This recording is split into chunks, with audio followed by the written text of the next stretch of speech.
말씀은 마태복음 5장 4절 보겠습니다. 마태복음 5장 4절. 애통하는 자는 복이 있나니 그들이 위로를 받을 것이며. 아멘. 그리고 이사야서를 보겠습니다.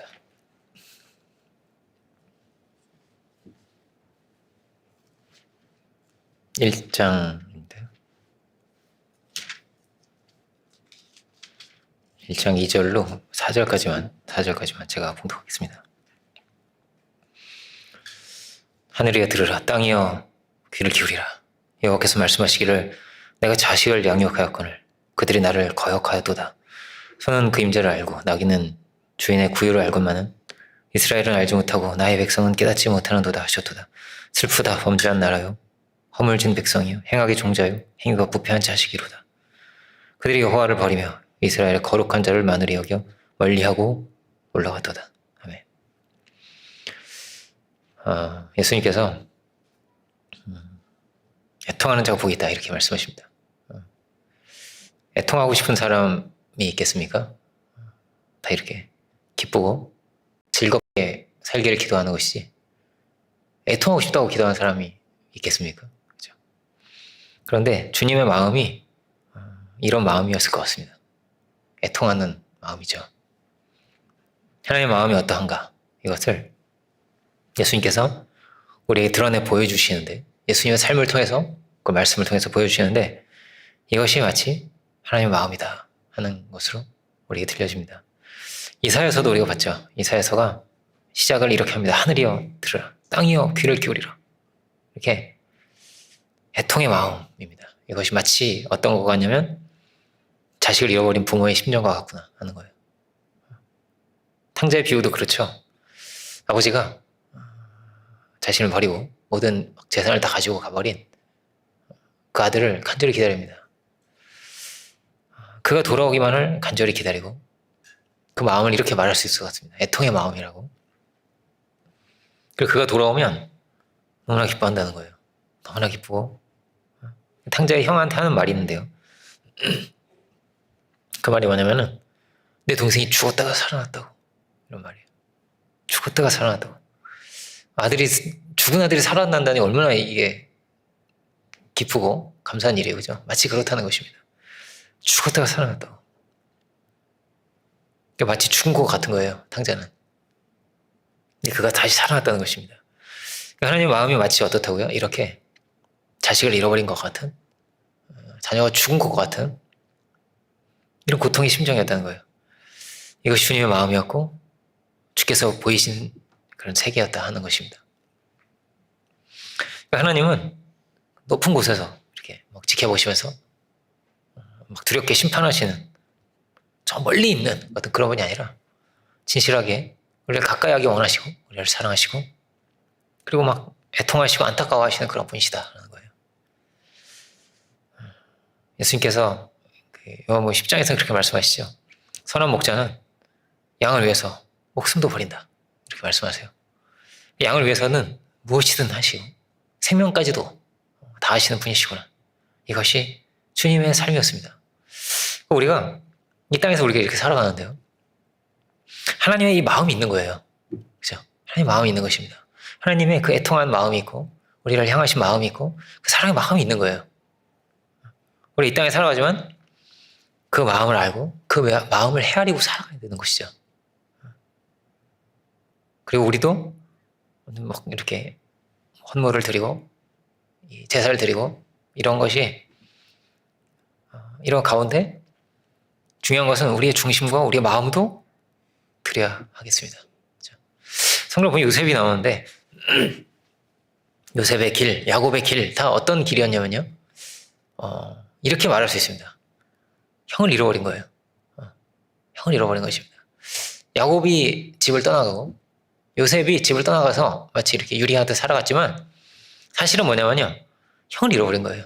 형이 큰 죄를 짓고 하나님과 상관없이, 부모와 상관없이 그렇게 살게 된 거란 말이에요. 형이. 형을 잃어버린 거죠. 이것이 너무나 안타깝다는 것입니다. 요셉은 어디서 잘 살아요, 보니까. 감옥에서 잘 살 정도로. 하나님의 축복을 받고. 그런데 그가 막 참 얼마나 억울하겠어요? 막 노예가 돼서 팔리고 아버지 얼굴 너무 보고 싶을 것이고 동생도 보고 싶고. 근데 요셉은 복수하려고 하지 않습니다. 형들은 마땅히 심판을 받아서 하나님의 벌을 받아야 된다고 이렇게 생각할 수 있을 텐데, 그죠? 근데 그렇게 생각하지 않아요. 이게 너무나 당연한 생각 아니에요? 그죠? 이건 말도 안 된다. 천벌을 받을 일이다. 사실 그렇습니다. 누가 들어도 그렇게 말할 거예요. 누가 다른 사람이 들어, 삼자가 들어도 그렇게 말할 거예요. 어떻게 그렇게 못된 형이 다 있냐고. 그런 형이 있냐고. 그 말이 되냐고 이렇게 말할 것 같은데. 그래서 자기가 당사자인데도 어떻게 생각하냐면 형들이 그렇게 하나님의 심판을 받아야 되고 형들의 막 악을 이거 막 불의를 못 참을 수도 있잖아요. 그죠? 막 분노가 일어나고 형들에게 복수하려고 하고 그러지 않습니다. 이 모든 과정을 통해서 요셉이 이제 막 여러 그 스토리가 있잖아요. 요셉이 형들에게 이제 요셉이 아닌 척하고 이렇게 가가지고 그죠? 막 그냥 애국의 총리인 척하고 이렇게 가서 막 맛있는 것도 주고 그리고 막 은잔을 숨기기도 하고 막 포로로 잡으려고도 하고 뭐 이런 과정이 있어요. 근데 이 과정을 통해서 뭘 하려고 했던 거냐면요. 뭐가 심판을 받은 거냐? 죄가 심판을 받았습니다. 형들은 살았어요. 형들은 구원을 받았습니다. 그리고 뭐가 심판을 받았냐면 죄가 심판을 받았어요. 요셉은 자신은 팔려갖고 정말 이게 우여곡절 끝에 총리가 되었습니다. 하나님의 축복으로. 너무나 힘든 것을 정말 이렇게 힘들 수가 있을까 하는 걸 이렇게 겪었어요. 이렇게 힘든 걸 겪었는데 그것 때문에 너무나 화가 나고 분이 일고 이런 것이 아니었습니다. 그것보다 요셉은 형들이 회개했으면 형들이 이 죄에서 돌이켰으면 형들을 회복할 수 있으면 얼마나 좋을까. 형들이 돌이키기를 그가 간절히 원하는 것이 아니겠어요? 형들이 회개하고 형들이 돌이키기만을 너무나 간절히 바라고 형들이 돌이켰다고 생각이 드니까 막 끌어안으면서 막 엉엉 울어요. 파라오도 들을 정도로 막 그 온 지경이 막 떠나갈 정도로 막 방성대고 그러고 막 엉엉 울어요. 자 이제 형들을 다 감옥에 잡아넣어라 이런 게 아니고 형들을 막 끌어안으면서 울잖아요. 제가 다 지나간 거죠. 그죠? 사실은 너무나 분이 날 일인데, 그죠? 너무나 억울한 일인데. 그런데 뭐가 더 큰 거예요? 아버지를 향한 사랑과 형들을 향한 사랑이 더 간절하게 이게 있는 거예요. 그 사랑으로 그걸 덮고도 남을 만큼의 사랑이 있는 거죠, 그 안에. 그러니까 이 사랑을 많이 받았거든요, 요셉은. 아버지가 지극히 사랑했어요, 요셉을. 큰 사랑을 받은 요셉이 형들을 무시한 것이 아니라 그 큰 사랑, 받은 사랑을 가지고 형들을 섬기고 형들의 자식들 자기 자식같이 키우거든요. 형들을 그렇게 사랑한 것입니다. 팔려가도 그 고생을 하고도 사랑한 거예요. 이것이 요셉의 마음이었습니다. 이 요셉의 마음을 이렇게 말할 수 있을 것 같습니다. 저는 애통의 마음이라고. 너무나 안타깝고 너무나 원통하고 애통하고. 요셉은 뭐랑 싸웠을까? 이 13년 동안의 기간 있잖아요. 한 10년 정도는 감옥에 있었을 것 같아요. 그 시간 동안 정죄의 마음도 들어올 수도 있습니다. 내가 판단자가 되고 내가 심판자가 되고 얼마든지 그럴 수 있습니다. 막 분이 나고 천벌을 주에 내려주소서 이럴 수도 있어요. 그죠? 그리고 내가 막 높은 자리에 앉기만 하면 내가 절대 가만두지 않으리라. 이런 마음도 들 수도 있습니다. 아버지의 이 축복을 형들이 절대 받을 자격이 없지. 다 아웃시킬 수도 있습니다. 그런데 그렇지 않았죠. 다 12지파가 돼요. 이렇게 르우벤부터 시작해서 다 이렇게 한 명 한 명이 다 축복을 받게 되잖아요. 어떻게 이들이 다 12지파가 되었을까? 요셉을 통해서죠. 그죠? 요셉을 통해서 이 과정을 통해서 그들이 회개하게 되고 그들이 회복되게 되었다는 것입니다. 하나님께서 요셉에게 막 범사에 축복을 주셨습니다. 근데 만일 요셉 안에 막 그런 분노와 막 정죄와 막 이런 막 심판의 마음과 이런 게 가득 있었다면 하나님께서 그에게 축복을 못 주셨을 것 같아요. 요셉도 자기 하는 일에 그렇게 막 집중해가지고 승리하지를 못했을 것 같아요. 그렇지 않습니까? 감옥에서든 어디에서든 막 화가 나고 막 이래가지고 막 씩씩거리고 막 갑자기 어떻게 잘할 수 있었겠어요, 일을. 그런데 요셉은 축복을 받습니다. 하나님과 동행했기 때문이죠. 그 안에 막 원망과 분노가 있었던 것이 아니라 그 안에 사랑이 있었기 때문입니다. 야곱도 마찬가지죠. 야곱도 하는 일이 다 잘 돼요. 라반도 그걸 알 정도였습니다. 야, 내가 너 때문에 내가 하나님 축복 받은 걸 내가 너무나 잘 알고 있다. 그러니까 조금 더 일해줄 수 없냐고 그래요. 라반이. 품삯을 한번 정해보자고. 조금 더 일해보자고 막 이래요. 그 잡으려고. 왜냐면 하나님 큰 축복을 주셨거든요. 근데 야곱도 마찬가지입니다. 지금 타향살이를 하게 된 거예요. 근데 야, 20년을 타향살이를 한 거 아니에요? 얼마나 억울한 일이에요. 나는 그냥 축복받은 거밖에 없는데 형이 날 죽이려고 하니까 도망쳐 나와가지고. 근데 그 안에 뭐가 있어요? 그 안에 분노와 정죄가 있는 게 아니에요. 사랑이죠. 그것을 덮고 넘을 만큼의 사랑이 있는 거죠. 어떤 축복을 받는 것이 있습니까? 그러면 먼저 뭐가 있는 거냐면요. 그 안에 중심이 있습니다. 어떤 중심으로 가는가? 어떤 마음으로 가는가가 있습니다. 여러분 축복을 받고 싶습니까? 어떤 목표를 이루고 싶습니까? 먼저는 뭐냐면 마음이 있는 거예요. 그렇죠? 이것을 주님은 여러 가지로 표현하셨는데 뭐 심령이 가난한 자가 복이고 하나하나 있지만 오늘은 애통의 마음으로 보겠습니다. 애통의 마음이 있었다는 거예요. 이것이 사랑의 마음이고 사랑하는 그 애통의 마음입니다. 요셉이 막 눈물을 막 형들을 끌어안고 우는데 분노의 눈물이 아니잖아요. 그죠? 사랑의 눈물입니다. 저는 그런 생각이 들더라고요. 이렇게 만일 그 엄마야 누나야 있잖아요. 엄마야 누나야. 엄마야 누나야 강변 살자. 이 노래가 있잖아요. 우리 그게 막 일제강점기에 만들어진 노래예요. 그래가지고 막 강변 살고 막 그 행복하게 살고 싶은데 막 일제가 쳐들어가지고 이게 꿈이 깨어진 거잖아요. 이 꿈이 깨어져서 너무나 안타까운 거예요. 이렇게 행복하게 살고 싶었는데 이렇게 그렇게 얘기하더라고요. 엄마야 누나야 이유 왜 아빠야 형아야는 아니냐고. 여자잖아요. 엄마 누나 다 여자잖아요. 그죠? 남자는 없어. 그냥 아빠 형아 조금 무서워요. 그게 조금 무서워서 엄마 누나가 막 너무 좋은 거예요. 어떤 대명사인 거예요. 엄마 누나가 막 이렇게 그렇게 좋게 살고 싶었는데 기쁘게 행복하게 막 따뜻한 그 사랑 속에서 살고 싶었는데 깨어졌다고. 근데 만약 요셉 시절에 엄마 누나가 있었다면 아마 요셉이 많이 부르지 않았을까? 전 생각이. 그렇게 행복하게 살고 싶었는데 형들하고 아버지 밑에서 막 그렇게 재밌게 살고 싶었는데 지금이 노예가 되고 감옥에 갇혀서 그렇게 사랑하고 살았어야 했는데 문제는 뭡니까? 다 뭐예요? 다 어디에 문제가 있어? 죄가 들어왔다는 거예요. 시기가 들어오고 질투가 들어오고 분노가 들어오고 정죄가 들어와서 죄가 들어와서 이게 다 깨어진 거예요. 요셉은 무엇과 싸웠습니까? 죄와 싸운 거죠. 형들하고 싸운 게 아니에요. 그죠? 그래서 형들이 회개하는 길을 어떻게든 열어서 가고 뭐가 심판되고 죄가 심판되고 뭐는 살아도 형들은 살았단 말이에요. 그죠? 형들을 죽인 게 아니라 요셉은 그렇게 형들을 살렸습니다. 형들을 살렸어요. 그렇게 요셉은 꿈을 이루게 됩니다. 11별이 막 절을 하고 그죠? 볕단이 막 절을 하고 이런 꿈이 있잖아요. 그 꿈을 어떻게 이뤘다고요? 그렇게 이뤘어요. 형들을 사랑함으로 그 꿈을 이루게 됩니다. 나중에 정말 형들이 절을 하게 되죠. 그죠? 주님도 어떻게 하나님의 뜻을 이루실까? 주님도 어떻게든요 우리를 살리려고 하셨습니다.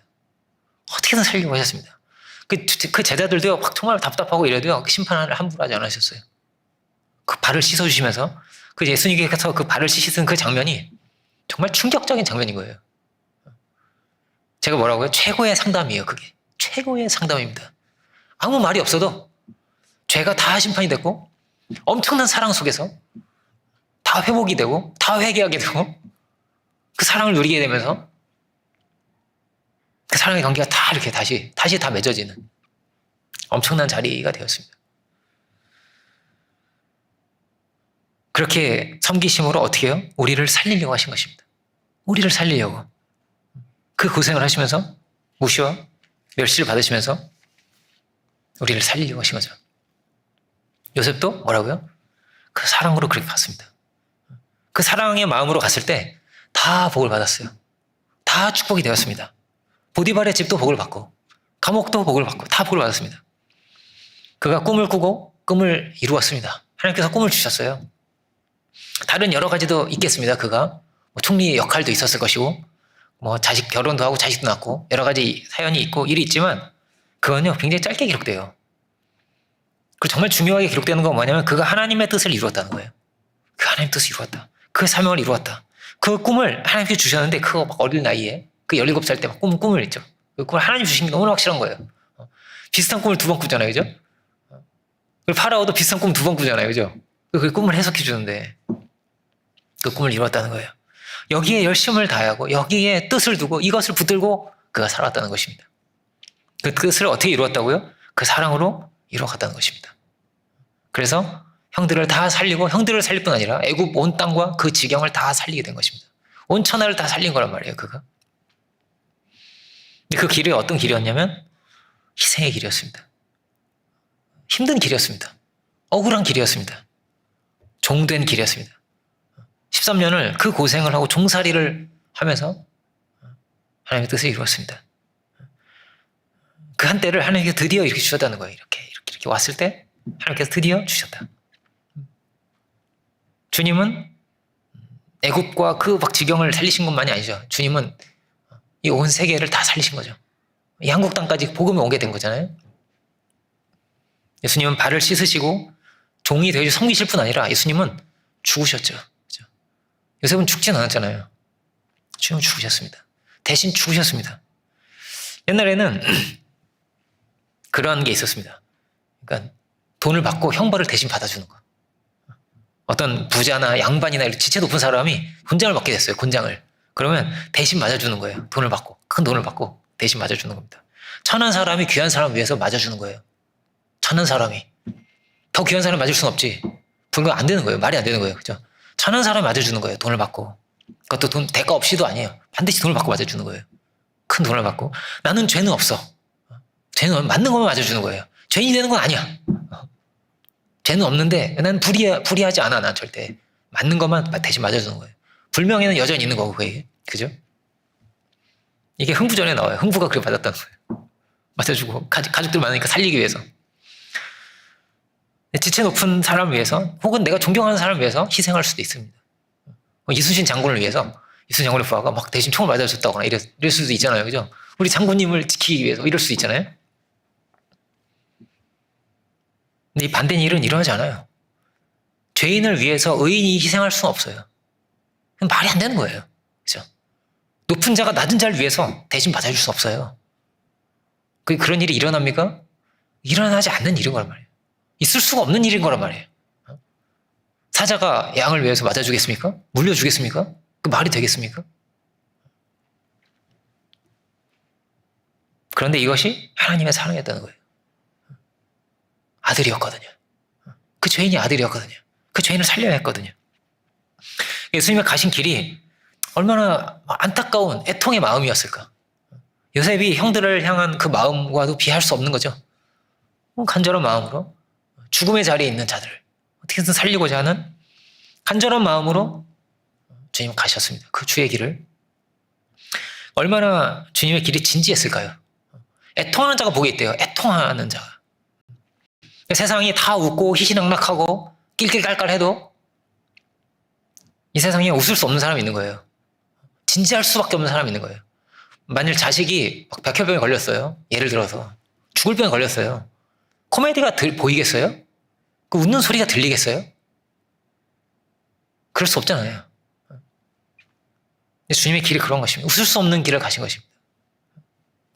근데 만약 그가 살 수 있다면, 만약 그가 살아날 수가 있다면, 그것이 그 한 가지인 거예요. 그 한 가지를 가지고 주님이 사신 거란 말이에요. 그러면 그것이 너무나 큰 기쁨이 되고, 그 한 가지 기쁨을 향해서, 그 한 가지 뜻을 향해서, 목표를 향해서 주님이 가신 거죠. 주님이 쉴 수가 없어요, 보니까. 주님 사역을 보니까. 어떻게든 살려야 되겠는 거예요. 어떻게든 살려야겠는 이게 막 너무나 가득하시기 때문에 마가복음을 보면 그런 내용이 반복해서 나옵니다. 주님 머리 둘 곳도 없고 식사도 제대로 못할 정도고 머리 둘 곳이 없다는 건 머리 둘 곳이 잠을 자잖아요. 쉬잖아요. 머리를 두고 자잖아요. 보통 그죠? 머리를 세우고 자는 사람 아무도 없어요. 머리를 둔다는 말이 이렇게 어딘가에 두고 자는데 머리 둘 곳이 없어요. 정처 없이 주님 사시고 제대로 쉬지도 못하고. 그러니까 제가 막 어떠냐면 어릴 때 더 그랬거든요. 그러니까 딱 이렇게 좀 낯선 환경에서 잠이 안 오는 거예요. 저는. 제가 언제 잠을 잘 자냐면요. 제가 비던 비계 가지고 갑니다. 그래서 어디 가면 그러고요. 이게 좀 예민해요. 제가 좀 예민해가지고. 근데 주님은 늘 다니셨어요. 편하게 이렇게 쉬고 잘 곳이 없이 늘 이렇게 다니셨어요. 왜요? 살려야 되니까요. 애통의 마음으로. 주님은 정말 이 제한된 시간 속에 사셨어요. 예수님의 공생이 좀 짧아요. 3년밖에 되지 않습니다. 그 긴 시간이 아닌데 그 시간 속에서 하나님의 뜻을 좀 이루셨어요. 그 사명을 붙들고 하셨습니다. 한 가지를 이루고자 하셨습니다. 이 땅을 구원하는 거죠. 그렇죠? 일상이 있고 비상이 있다면 늘 비슷한 반복이 있고 특별한 시간이 있고 굉장히 귀한 시간이 있다면 예수님의 삶은 이게 일상, 이게 비상이라고 해보세요. 그 예수님은 늘 이 비상의 불이 켜져 있는 거예요.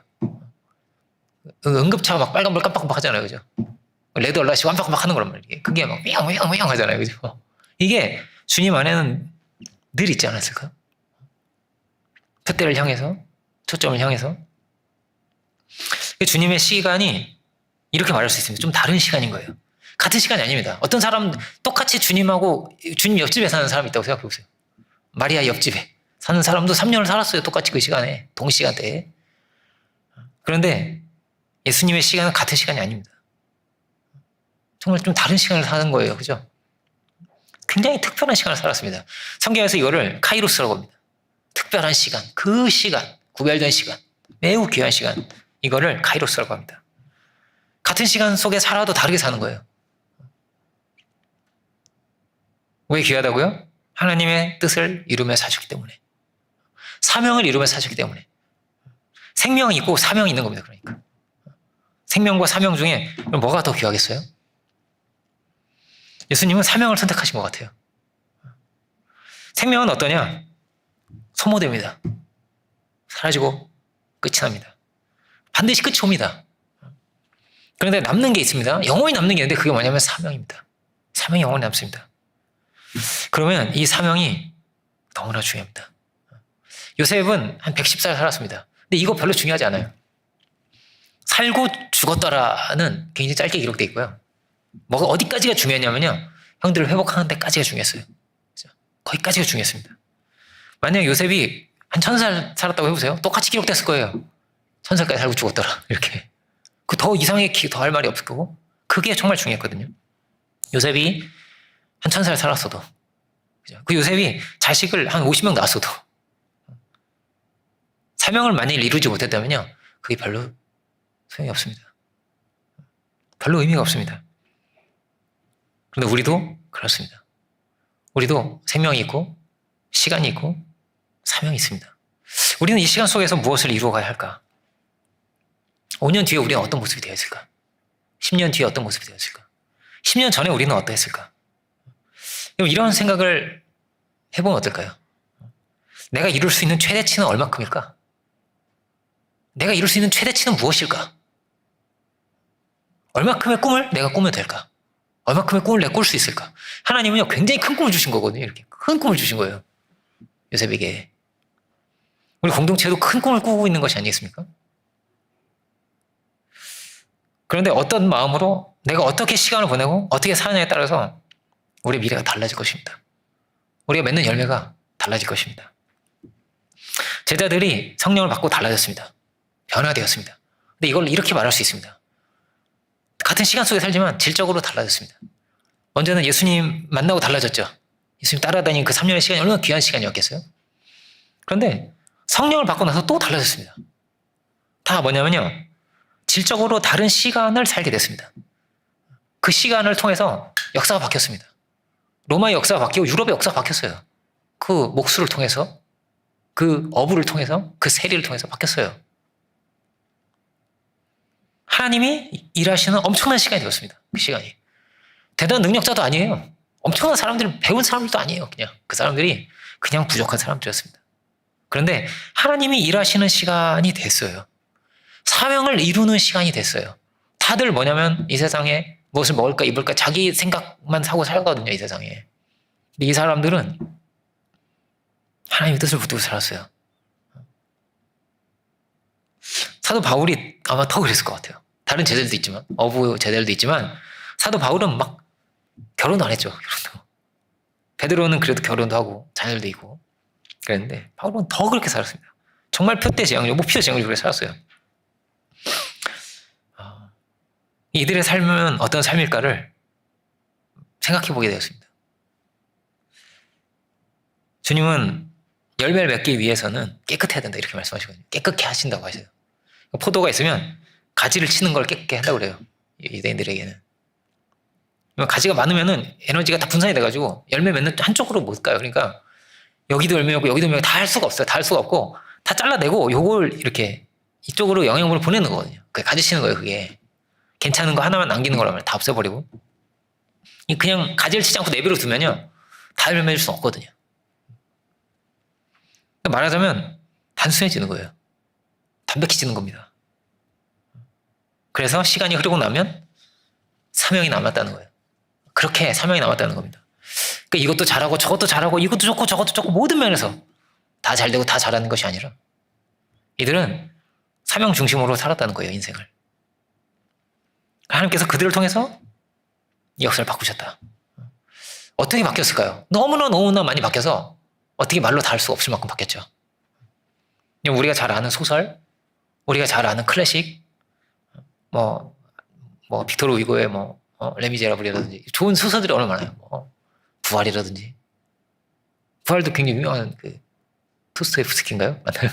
어쨌든 그런 소설이라든지 위대한 클래식이라든지 이런 작품들이면 이 하나하나가 다 어떠냐면요. 믿는 사람을 만들었어요. 그리고 신약성서 이후에 나온 거란 말이에요. 모든 면에서 정치, 경제 모든 면에서 충격적으로 변화시키신 거란 완전히 변화시키신 거란 말이에요. 예수님께서 그 발을 씻기시면서 그 대단한 사건이 아닌 것 같죠. 선생님이 그냥 제자 어부 제자 아무도 주목하는 사람 않는 사람들이에요. 어부를 누가 주목하겠어요? 세리를 누가 주목하겠어요? 근데 그를 앉혀놓고 그 발을 씻으신 그것으로 역사가 변화된 거예요. 역사가 달라졌습니다. 물론 공산주의 같은 가짜도 나왔지만 다 심판을 받은 거죠. 또 거짓은 거짓으로 다 드러나게 되었고 결국에 하나님 뜻이 이루어졌다는 거예요. 우리도 하나님의 뜻을 이루어가는 사람들입니다. 주의 뜻을 이루어가야 할 사람들입니다. 교회가 그런 자리에 있습니다. 우리도요. 어떻게 살아야 될까요? 우리도요. 귀하게 살아야 돼요. 여러분 귀한 몸입니다. 귀하신 몸이고요. 예수님의 몸이거든요. 교회는 예수 그리스도의 몸이란 말이에요. 여러분 귀하신 몸이십니다. 여러분 귀한 시간을 살아야 됩니다. 정말 값지게 영광스럽게 사시길 바랍니다. 뭐라고요? 성경에 그렇게 써 있어요. 그렇다는 거예요. 우리의 발걸음이 역사를 바꾸는 새로운 세상을 만들어가는 우리의 발걸음이 되기를 원합니다. 그래서 어부도 엄청나게 귀한 사람이 됐어요. 세리도 엄청나게 귀한 사람들이 됐어요. 그럼 이 복음서의 서신들 어떤 느낌이 있냐면요. 이 안에 흐르는 게 이렇게 있거든요. 흐르는 게 있는데 그게 뭐냐면요. 주님 곧 오신다예요. 종말론적인 신앙을 가지고 있어요. 에이 틀렸네. 2000년 지나도 안 오셨는데 이러면서 우리는 그럴 수 있잖아요. 그죠? 근데 그 당시에 그랬다는 거예요. 그 당시에 마음이 그런 거예요. 마음이 주님 곧 오신다. 그러면 시간이 얼마 없어. 우리 때가 단축해졌어. 이런 말이에요. 시간이 얼마 없는 거예요. 그러면 이 얼마 없는 시간 속에서 내가 이 일을 해야 되겠는 거예요. 내가. 이 얼마 없는 시간 속에서 애기들은 일을 못하죠. 할머니들 일 못하죠. 내가 젊은 내가 지금 일을 해야 되겠는 거예요. 그죠? 얼마든지 시간 있어요. 얘가 커서 할 수도 있고 얘 손자 갈 수도 있고 이런 게 아니라 그렇게 생각할 수 있잖아요. 사람이. 근데 그게 아닌 거예요. 요 시간 속에서 내가 해야 되겠는 거예요. 이런 마음인 거예요. 그러니까 무한정의 시간이 아니라 종말이 있고 끝이 있다는 거예요. 저희 제 사촌 동생 내외가 선교를 나갔었는데 한 10년 한 것 같아요. 선교를. 지금은 여러 가지 이유로 건강상과 코로나와 여러 가지 이유로 지금 잠깐 들어와 있는데 한국에. 근데 그 친구가 하는 말이 뭐냐면 재밌는 말인 거예요. 야 어떻게 또 선교사 이 고생인데 그 이슬람 나라거든요. 거기가 얼마나 힘들겠어요. 그러니까 이름도 말하면 안 돼요. 비밀이에요. 북한 선교사는 더 그러고 이름 말하면 큰일 나는 거예요. 이름과 큰일 나거든요. 어쨌든지 어떻게 이렇게 나갈 생각을 했냐. 근데 그 사촌 동생 그 내외가 하는 말이 뭐냐면 주님 곧 오실 것 같다는 거예요. 그래서 땅끝까지 복음이 전해져야 되지 않겠냐는 거야. 선교 나가야 된다고. 그 내가 아니 그럼 주님 안 오시면 안 나갈 거냐? 이런 마음도 들었지만 오실 것 같으니까 자기가 나가야 된다 하니까 안 오시면 안 나갈 거냐? 이런 마음도 들었지만 그런데 그게 굉장히 귀하다는 생각이 드는 거예요. 왜냐하면 성경이 그랬어요. 시간이 없어요. 그때 안에 내가 땅끝까지 복음을 전해야 되겠는 거예요. 내가 서바나까지 가야 되겠는 거예요. 사도 바울의 마음이 막 그런 거예요. 내가 땅끝까지 가야지. 내가 적어도 어쩌면 시간을 대하는 방식이라는 게 있잖아요. 시간을 내가 어떻게 생각하냐가 그랬던 거예요. 초대교회가. 우리는 막 그 시간을 생각하잖아요. 앞으로 우리가 어떻게 가야 될까요? 14년 어떻게 가야 될까요? 이런 왜 우리가 생각해야 될까요? 무한정의 시간이 있고 언제라도 누구라도 할 수 있고 이런 거면 그런 생각할 필요가 없어요. 그렇지 않습니까? 누군가 하겠지. 언젠가 되겠지. 성경에 그렇게 되어 있습니까? 성경이요? 그렇지 않아요. 성경이 그렇지 않단 말이에요. 그렇게 생각하면요. 시간이 무한정 있고 누군가가 할 수 있는 거고 그러면요. 아무도 열심히 할 사람이 없죠. 누군가 할 텐데. 그 고생을 누군가가 안 할 텐데. 누군가 하겠죠. 근데 시간이 안 많잖아요? 이 시간 속에서 할 일이 있다고 생각을 하면요. 그건 내가 해야 되는 거예요. 젊은 내가 해야 되는 거예요. 이 뜻을 아는 내가 해야 되고 지식이 있는 내가 해야 되고 할머니는 못할 것 같고 해외 선교는 못 나가잖아요. 그죠? 여러 가지 섬김도 할 수 있고 여러 가지가 있지만 어쨌든 그 일을 내가 해야 되겠는 마음이 있는 거란 말이에요. 그죠? 꼬맹이들은 뛸 수 없잖아요. 우리 보영이는 성경 나갈 수 없잖아요. 그죠? 지금이 중요한 때입니까? 그러면요. 뛸 수 있는 내가 해야 할 일이 있는 거예요. 그렇지 않겠습니까? 사도들이 어떻게 생각했을까요? 사도들이 오래 살 생각했을까요? 절대 아니죠. 난 50년, 아니 난 90년, 100년 살아야지 내가. 장수할 거야 내가. 이런 마음을 가졌어요. 사도들이. 안 그랬을 것 같아요. 별로 안 했을 것 같아요. 왜냐하면 50년 끝나니까. 50년 끝나니까 그런 생각 안 했을 것 같아요. 이게 요한복음 21장의 내용입니다. 언제까지일지 모릅니다. 그렇지만 나는 주의 뜻을 이루어야지. 이 마음이 간절했습니다. 시간이 중요하지 않았어요. 그들에게. 주의 뜻을 이루는 것이 중요했습니다. 물론 우리는 오래 살아야 되겠습니다. 오래 사는 축복을 누리시기 바랍니다. 그렇지만 한편으로 뭐가 있는 거예요? 이 마음도 가져야 돼요. 이 정해진 시간 속에서 혹은 내가 이 젊은 시간 속에서 나에게 남은 시간 속에서 몇 년 안에 내가 할 수 있는 이 시간 속에서 우리가 주의 뜻을 이루어가야죠. 그렇죠? 물론 사도 중에는 이제 제일 오래 산 사람 요한이 제일 오래 살았습니다. 90년 이상 산 것 같아요. 이건 약간 이제 학자들마다 견해가 다르지만 어쨌든 90년 넘게 산 것 같아요. 확실하게. 어떤 96세를 살았다고 94세를 살았다고 뭐 이런 여러 견해가 있지만 그러면 그거 베드로보다 더 나은 걸까요? 요한이? 바울보다 더 나은 걸까요? 바울보다 훨씬 오래 살았을 텐데 아니죠. 그렇죠? 시간이 지나고 나서 보니까 사명만 남았어요. 사명만. 주의 뜻을 이루었는가가 남았습니다. 전도서가 주는 지혜도 그렇습니다. 청년의 때에 곤곤 날이 이르기 전에 이렇게 말하는 거예요. 창조주 하나님을 너희가 기억하여라. 사도는 힘을 다해 살았던 것 같습니다. 전력을 다해서 살았던 것 같습니다. 왜냐하면 시간이 안 많았던 거예요. 마음이. 종말에 붙들려 살았기 때문에. 정해진 시간 속에 있었기 때문에 여유 있게 평안하게 잘 못 살았던 것 같습니다. 그럼 쉬지도 말란 얘기냐? 그런 얘기는 아닙니다. 근데 되게 어떤 거예요? 밸런스가 있다고 한다면 이것도 있고 이것도 있어야 되는 거예요.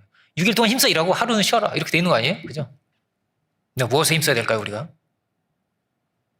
어디에 초점을 둬야 할까요? 예수님께서, 부활하신 예수님께서 하나님의 나라를 가르치신 다음에 사도들은 그렇게 살았습니다. 하나님의 나라가 종말이거든요. 그죠?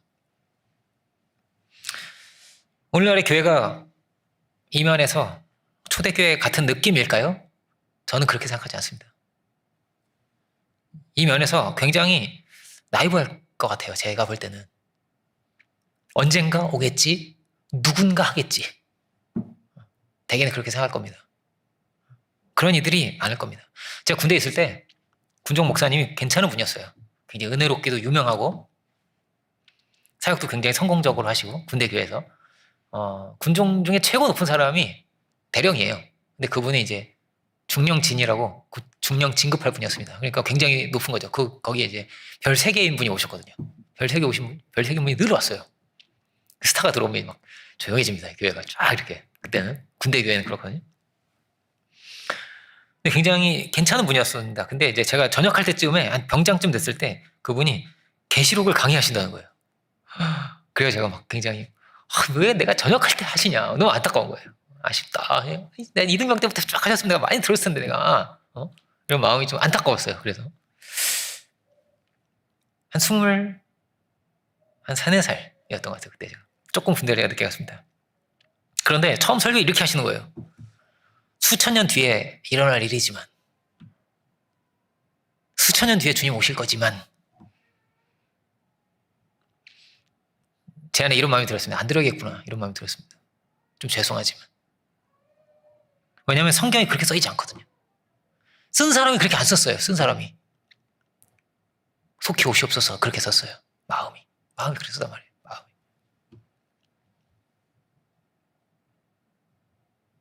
우리는 어떻게 살아갈까? 성경 어떻게 볼까요? 어떤 마음으로 볼까요? 그렇게 이렇게 나이브하게 살아가기 되게 쉬워요. 되게 어리숙하게. 그냥 이렇게 별 전략 없이, 별 지혜 없이 같은 비슷한 반복을 하고 싶고 대강 이렇게 살아가기가 쉽습니다. 그러면 이렇게 되기가 쉬울 것 같아요. 부자처럼 서로 연락하면서 살기가 쉬울 것 같아요. 지난주에 어떤 선교사님이요. 수천하셨습니다. 돌아가셨어요. 저랑 이름이 비슷합니다. 그분이. 한 글자 차이로 다르거든요. 제가 독일에 있을 텐데 그분 영국에 있었어요. 이제 어떤 선교사님이 와가지고 아니 자네랑 이름이 비슷한데 혹시 뭐 무슨 관계 있냐고 이러는데 그 내가 농담으로 우리 형이야 그랬어요. 진짜냐고 이러면 아니라고. 이게 찍어도 기억이 나요. 그 20대 때인데 제가 웃고 선교사님 그 선교사님한테 내가 우리 형이라 그랬어요. 그래서 막 웃고 막 같이 그랬거든요. 같이 사역도 한 몇 달 했죠 같이. 저도 이제 영국에 가서 같이 사역을 했는데 가셨어요. 자녀도 없이. 남편은 곁에 있었지만 마지막을 나눌 사람들이 동료들 그리고 남편, 자식도 없었습니다. 그렇지만 많은 기도를 받으면서 갔어요. 애통스러워, 안타깝고 슬프고 그렇게 갈 줄 아무도 몰랐죠 뭐. 이렇게 한국에도 자주 오셨거든요. 집에 아직 한국에 있으니까 뭔가가 같이 이렇게 여행도 다니기도 하고 한 분교회도 몇 번 오시기도 하고 그랬어요. 근데 그를 위해서 기도하는 채팅방이 있었는데 막 기도하겠습니다. 주님 그가 먹는 음식도 막 올리고 막 이랬어요. 그런데 채팅방이 없어졌어요. 닫혔어요. 그가 갔기 때문에 더 할 말이 없어요. 애도에 이런 걸 한참 올리다가 같이 막 보면서 안타깝죠, 같이. 그런데 그가 역사를 남기고 가지 않았을까? 사역의 결실을 그가 남기고 갔고 하나님이 아시고 역사가 알고 그렇게 귀하게 남은 인생이 된 것이 아닌가. 우리는 뭘 남기고 가는 거죠? 먼저는 뭘 봤죠? 우리가 어떤 중심으로 갈 것인가. 그렇죠? 그리고 어떤 역사를 남길 것인가. 얼마나 오래 살았느냐 이런 것이 아니었습니다. 우리가 질적으로 어떻게 다른 시간을 만들어갈 수 있을까요? 어떻게 귀한 인생이 되게 할 수 있을까? 사실 이런 메시지가 굉장히 도전이 되고 이렇게 서로 만약에 강남에서 전한다면 서로 연락하시는 분들을 그런 분들에게 전하기 어려운 말씀이라고 생각이 됩니다. 저는. 그렇지만 성경이 그렇거든요. 그리고 끝에서 우리 인생이 끝날 때는 이런 메시지가 좀 중요하지 않겠습니까? 제가 묵상이 그렇게 되는 거예요. 이렇게 가시다니 너무나 안타깝지만 이 땅에는 우리가 어떻게 또 살아가야 되는가를 가르쳐 주시는 것이 아니겠습니까? 누가복음이 이렇게 되어 있습니다. 이걸 보면서 마치려고 하는데요. 보면 이런 말씀이 있습니다. 예수께서 눈을 들어 제자들을 보시고 가라사대 가난한 자는 복이 있나니 하나님의 나라가 너희 것이며 이제 줄인 자는 복이 있나니 너희가 배부름을 얻을 것이며 이제 우는 자는 복이 있나니 너희가 웃을 것이며 인자를 인하여 사람들이 너희를 미워하며 멀리하고 욕하고 너희 이름을 악하다 하며 버릴 때는 너희에게 복이 있도다. 그날에 기뻐하고 뛰놀라 하늘에서 너희 상이 큼이라. 너희 조상들이 선지자들에게 이와 같이 하였느니라. 그러나 24절부터 주입니다. 그러나 화 있을진저 너희 부요한 자요 너희는 너희의 위로를 이미 받았도다. 화 있을진저 이미 너희 이제 배부른 자요 너희는 주리리로다. 화했을진저 너희 이제 웃는 자여 너희가 애통하며 울리로다 이렇게 되어 있습니다. 저는 그렇게 생각을 합니다. 왜 병들까요? 목표가 없고 표대가 없고 화로 연락하면서 병들고 죽는 거 아닌가? 그럼 냉수마찰이 건강에 되게 좋다고 하잖아요. 그죠? 냉수마찰이 뭐냐면 몸에 긴장을 주는 거예요. 불편하게 하는 거예요. 몸을 아주. 그죠? 근데 그 불편한 게 건강하게 안 돼요. 편안하게 이렇게 하는 게 아니라 긴장을 주고 막 이런 깨어남을 주고 이런 게 건강하게 한다는 말이에요. 그죠? 오늘 메시지가 그런 메시지입니다. 화로 연락하면서 우울해지고 화로 연락하면서 병들고 주님 우리에게 생명의 길이 어디인지를 말씀하십니다. 부유한 자가 화가 있느니라. 웃는 자가 화가 있느니라. 이렇게 말씀하세요. 너희는 애통하고 울어라. 그가 정말로 웃게 될 거다. 이렇게 말씀합니다. 우리는 끝에서 웃을 수 있고 정말로 웃을 수 있는 자들이 되기 원합니다. 주님의 애통을 기억하기 원하고 그리고 우리의 삶을 우리의 시간을 특별한 시간으로 살아갈 수 있는 우리들 모두가 되기를 주님의 이름으로 축원드립니다. 기도하겠습니다. 하늘 오신 주님, 참으로 우리에게 주신 귀한 주의 말씀, 생명의 말씀이시 우리가 함께 묵상하였습니다. 오시오 우리가 주님과 같이 애통의 마음으로 사랑의 마음으로 이 죄악된 세상을 바라보면서 요셉이 그 형들을 사랑하고 그들을 회복하고자 하였던 오시는 그 마음으로 우리가 이 땅에 살아갈 수 있는 우리들이 되기를 원합니다. 오시는 우리 한 사람 한 사람 참으로 주의 우리에게 보이신 영광의 그 소망을 향해서 나아갈 수 있는 주의 뜻을 이루어갈 수 있는 우리들이 되게 하여 주옵소서. 어려운 상황 가운데서 힘든 상황 가운데서도 주를 바라보게 하시고 주의 뜻을 바라보게 하시고 혹은 우리가 넘치는 축복 가운데서도 주의 주시는 축복 가운데서도 주의 뜻을 놓치지 않고 잃어버리지 않고 살아갈 수 있는 우리들 모두가 되게 하여 주옵소서.